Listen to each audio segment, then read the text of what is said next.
প্রিয় শিক্ষার্থীরা, আমরা এখন সপ্তম শ্রেণীর চতুর্থ অধ্যায় 4.1 অনুশীলনীর পৃষ্ঠা 55 থেকে 9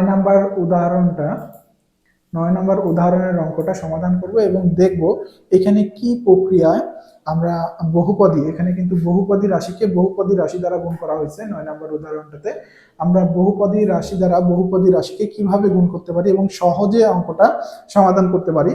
9 নম্বর উদাহরণে তোমরা দেখতে পাচ্ছ অলরেডি এখানে করে দেওয়া আছে উপরে নিচে গুণ করে বহুপদী একটা রাশিকে 3 পদ বিশিষ্ট, দেখো a square minus 2ab plus b square, এখানে 3 পদ এবং a মাইনাস b এখানে 2টা পদ। 3 পদ বিশিষ্ট একটা রাশিকে 2 পদ বিশিষ্ট একটা রাশি দ্বারা গুণ করা হয়েছে এবং উপরের নিচের নিয়মে করা হয়েছে। তো উপরের নিচের নিয়মে কিন্তু চাইলে গুণ করা যায়, তবে আমরা কিন্তু আরো সহজেই আমরা বহুপদী রাশিকে 1 পদ বিশিষ্ট রাশি দ্বারা যেই নিয়মে গুণটা করছি সেই নিয়মে পাশাপাশি গুণের নিয়মে কিন্তু সহজভাবে আরো করতে পারবো। আমরা সেইটাই এখন বোর্ডে করব। দেখো তোমরা একটু মনোযোগ সহকারে দেখো, তাহলে বুঝতে পারবে আশা করি। এখানে দেওয়া আছে, দেখো a square minus 2ab plus b square, 2ab plus b square, এটাকে গুণ দেব a মাইনাস b দ্বারা। কি a মাইনাস b দ্বারা গুণ করো। দেখো এখানে তাহলে প্রথমে আমরা 3 পদ বিশিষ্ট যে রাশিটা আমাদের দেওয়া আছে গুণ্য, আমরা এটা তুলে নিলাম। এরপরে গুণকের আমরা তুলে নিলাম a মাইনাস b। দুইটা রাশিকে যদি আমরা বন্ধনীর ভিতরে দিয়ে নিই, যেটাকে গুণ করতেছি সেই রাশিটাকে একটা বন্ধনী এবং যেটা দিয়ে গুণ করতেছি সেটাকে একটা বন্ধনীর মধ্যে দিয়ে পাশাপাশি লিখি, তাহলে দুইটা বন্ধনীর মধ্যে থাকলে কিন্তু এরা গুণ অবস্থায় থাকে। দুইটাকেই যদি বন্ধনীর মধ্যে লিখি তাহলে কিন্তু দুইটা গুণ অবস্থায় বোঝায়, তাহলে মাঝখানে আমাদের আলাদাভাবে আর গুণ দেওয়ার প্রয়োজন হবে না।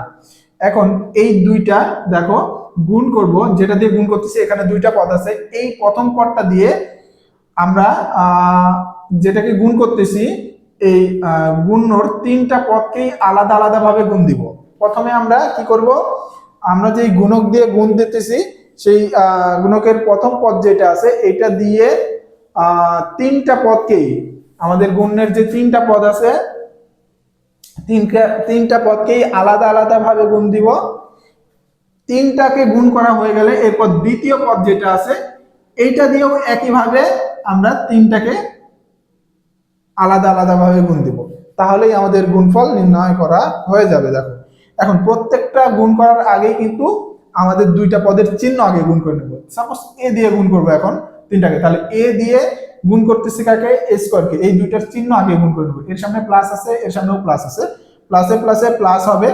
a দিয়ে a স্কয়ারকে গুণ করলে a কিউব হবে, a স্কয়ার গুণন a করলে a কিউব হবে। এর সামনে কিছু না, মানে পাওয়ার কিছু নেই বলতে 1 ধরা হয়। তাহলে আমাদের a স্কয়ার a গুণ করলে a কিউব হবে। আমাদের প্রথমটাকে গুণ করা হয়ে গেছে, এরপর আমরা a দিয়ে দ্বিতীয়টাকে গুণ করব। দেখো 2ab কে গুণ করলে মাইনাস কোনো সহগ নাই, তাহলে 2ই থাকবে। a আর a গুণ করলে a স্কয়ার হবে, আর b এর সাথে কোনো b নাই প্রথম পদ, তাহলে 2a স্কয়ার b হবে। এরপরে a দিয়ে b স্কয়ারকে গুণ করলে দেখো এর সামনে প্লাস, এর সামনেও প্লাস, প্লাসে প্লাসে প্লাস a b স্কয়ার হবে। দেখো a দিয়ে কিন্তু আমাদের 3টাকেই গুণ করা হয়ে গেছে, এর কাজ শেষ। এবার b দিয়ে গুণ করব আবার 3টাকে একইভাবে। b এর সামনে মাইনাস আছে, এর সামনে প্লাস আছে, প্লাসে মাইনাসে কিন্তু আমাদের মাইনাস হবে, তাহলে আগে মাইনাস দিয়ে নেব, এরপরে b দিয়ে a কে গুণ করলে a স্কয়ার b হবে। দেখো a স্কয়ার b গুণ করলে এরপরে দ্বিতীয় পদটাকে গুণ করব, তার আগে চিহ্ন গুণ করে নেব, এর সামনে মাইনাস, এইটার সামনেও কিন্তু আমাদের দ্বিতীয় পদের সামনেও মাইনাস, মাইনাসে মাইনাসে আমরা কি জানি প্লাস হবে, তাহলে এখানে আমরা প্লাস দিয়ে নিব। এরপরে b দিয়ে 2ab কে গুণ করলে 2a b স্কয়ার হবে, b গুণ করলে b স্কয়ার হয়ে যাবে। এরপর আমাদের b দিয়ে b স্কয়ার কে গুণ করব, তার আগে চিহ্ন গুণ করে নেব, এর সামনে মাইনাস, এর সামনে প্লাস, তাহলে প্লাসে মাইনাসে মাইনাস হবে। b দিয়ে b স্কয়ার কে গুণ করলে b কিউব হবে। আমাদের কিন্তু গুণ করা হয়ে গেছে। বেশ, আমরা এইভাবে কিন্তু পাশাপাশি গুণ করলে এক লাইনেই গুণটা করে এইভাবে আমরা ফলাফলটা নিয়ে চলে আসতে পারবো। এখন আমরা এখান থেকে দেখব যে আমাদের একই রকম পদ বিশিষ্ট যেগুলো যোগ আর বিয়োগ অবস্থায় আছে সেগুলো আমাদের যোগ আর বিয়োগ হবে কিনা। এখানে একটা পদ হচ্ছে a কিউব, তাহলে আমি প্রত্যেকটার মধ্যে a কিউব দেখবো যে আমাদের a কিউব আছে কিনা, যদি না থাকে তাহলে a কিউব আমরা a কিউবের মতনই বসাবো। এরপরে আমাদের এখানে সহগ কিন্তু আমরা দেখবো না, আমরা দেখবো পদটা চলকটা একই রকম কিনা। তাহলে দেখো এখানে এ স্কোয়ার বি আছে, এখানে কিন্তু আমাদের এ স্কোয়ার বি ও আরেকটা আছে দেখো, তাহলে এটাও মাইনাস এটাও মাইনাস। যদি দুইটা মাইনাস অবস্থা থাকে, ধরো -2 তাহলে কিন্তু আমাদের ফলাফল -4 হবে। অর্থাৎ দুইটা যদি একই রকম চিহ্ন বিশিষ্ট থাকে তাহলে কিন্তু তারা যোগ হয়ে যাবে, এবং চিহ্ন যেটা থাকে সেটা কিন্তু আমাদের সামনে চিহ্ন হিসাবে বসবে। আবার যদি দুইটাই যোগ থাকে, ধরো 2 যোগ 2, তাহলে আমাদের 4 হবে, তাহলে কিন্তু আমাদের 4 হবে এবং চিহ্ন যোগ হবে। যদি একটা যোগ আর একটা বিয়োগ থাকে তাহলে আমাদের কিন্তু বিয়োগ হবে, শূন্য হবে। তাহলে দেখো এখানে কিন্তু বীজগণিতিক পদ এবং রাশির ক্ষেত্রেও একই রকম নিয়ম। এখানে আমাদের এ স্কোয়ার বি আছে, এটাও এ square B, -2 a² B -a²b, তাহলে এটা একটা আর দুইটা কয়টা হবে, তিনটা, এবং চিহ্ন কি হবে, দুইটার আগেই মাইনাস আছে তাহলে মাইনাস দিব, -3a²b।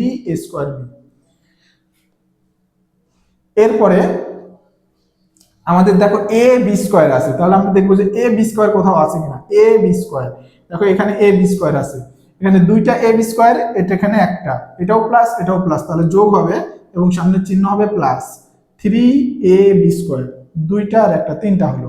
তাহলে আমাদের এরপরে a²b আমাদের নেওয়া হয়ে গেছে, এ বি স্কোয়ার হয়ে গেল, এবার আমাদের আছে b³ -b³। তাহলে এইটাই কিন্তু আমাদের গুণফল হবে।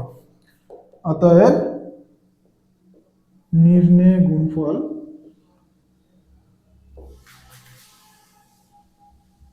a³ -3a²b +3ab² -b³। আশা করি তোমরা এই গুণটা বুঝতে পারছো কিভাবে আমরা গুণফল নির্ণয় করব। তোমরা এই অঙ্কটা একটু নোট করে রাখবে, পরবর্তীতে যখন তোমরা এই নিয়মের অঙ্ক বা এই অঙ্কটা নিজেরা প্র্যাকটিস করবে, কোথাও প্রবলেম হলে বা বুঝতে না পারলে, আটকে গেলে, তোমরা এই নোট করা অঙ্কটা দেখে বুঝে কিন্তু খুব সহজেই করতে পারবে।